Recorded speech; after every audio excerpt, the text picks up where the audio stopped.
This is the chapter 9 of class 5th and the chapter name is symbolic birds. पुराने समय में ऐसा माना जाता था कि कुछ बर्ड जो है वो एज अ सिंबल उनको माना जाता है, मतलब प्रतीक के रूप में। जैसे कि कुछ बर्ड, किसी बर्ड को as a symbol of love, कुछ बर्ड को as a symbol of long life, symbol of bad luck, symbol of bad good luck. इस तरीके से कुछ बर्ड्स को सिंबॉलिक रूप में माना जाता था, कंसीडर किया जाता था।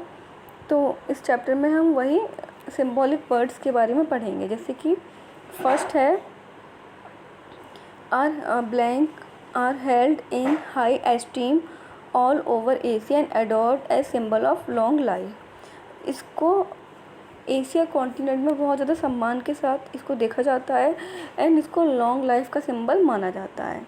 And its name is crane and this is the picture of cranes. Next है blank are considered as symbol of good luck. इसको गुड लक का सिंबल माना जाता है अकॉर्डिंग टू फोकलोर। फोकलोर का मतलब है कि पारंपरिक कथाओं के, मतलब जो पुरानी कथाओं हैं उनके according they are suppose to deliver babies. मतलब ये बेबीज़ को डिलीवर करते थे, मतलब ये एग नहीं देते थे बल्कि ये बेबी को डिलीवर करते थे। इनका जो नेम है it is stork. Stork is considered as symbol of good luck. Next third is a fabulous mythical bird that symbolise in immortality.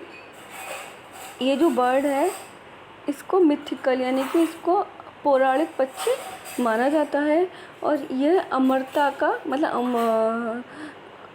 मतलब ऐसा माना जाता है कि ये पक्षी अमर पक्षी है।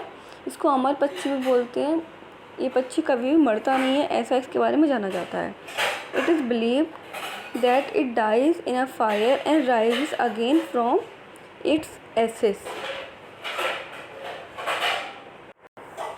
ऐसा माना जाता है कि ये पक्षी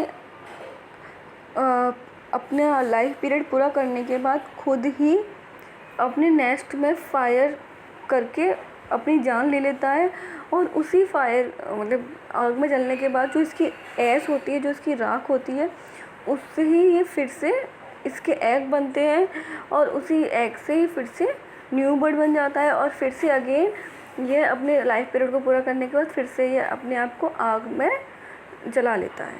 तो इसलिए इसको अमर पक्षी बोला जाता है।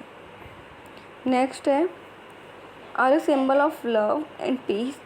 It is believe that if somebody dreams of them he और she is sure to get happiness. And मतलब इसको लव और पीस का सिंबल माना जाता है और ऐसा माना जाता है कि कोई इंसान इसको ड्रीम्स में देखता है तो उसको हैप्पीनेस प्राप्त होती है। And it is dove. This is a picture of dove. Next cuckoos are loved all over Europe continent में इसको काफ़ी प्यार किया जाता है। They herald spring. ये स्प्रिंग में दिखाई देती है। Many poems have been written in praise of it. इनकी प्रशंसा में काफ़ी सारी पोएम लिखी गई हैं। They are also considered as omens of happy marriage. मतलब इनको हैप्पी मैरिज का सिंबल माना जाता है। कुकू मीन्स कोयल। This is the picture of cuckoo. Next ravens are said to be predict disease and death. जो रेवेंस है इसको डिजीज़ मतलब बीमारी और मृत्यु को बताने वाला, मतलब पहले से ही जान लेने वाला। प्रिडिक्ट का मतलब होता है किसी चीज़ को पहले से ही भविष्यवाणी कर देना।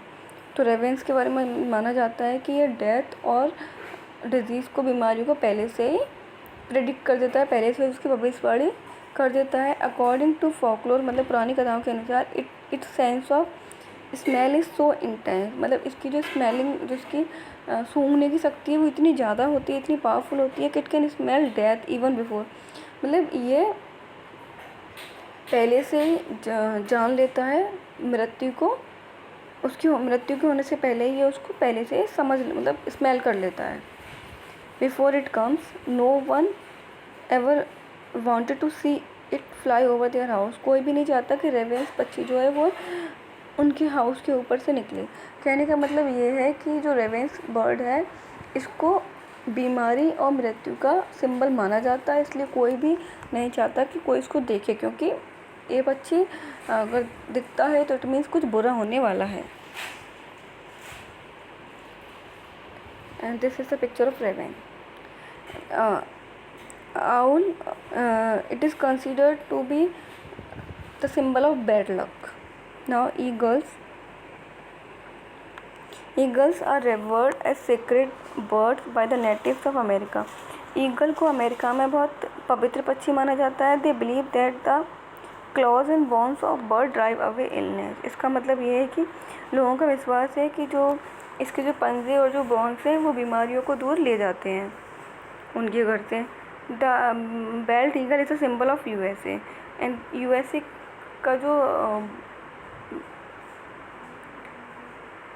सिंबल है, the belt eagle is a symbol of USA and stands for endurance, independence and courage. जो बेल्ट ईगल है वो यूएसए का सिंबल माना जाता है, और माना जाता है कि जो बेल्ट ईगल है वो वहाँ के धैर्य, इंडिपेंडेंस और मतलब स्वतंत्रता और साहस का प्रतीक है। मतलब जो यूएसए का जो राष्ट्रीय पक्षी है वो क्या है, बेल्ट ईगल है। In this way we have finished this chapter. Thank you.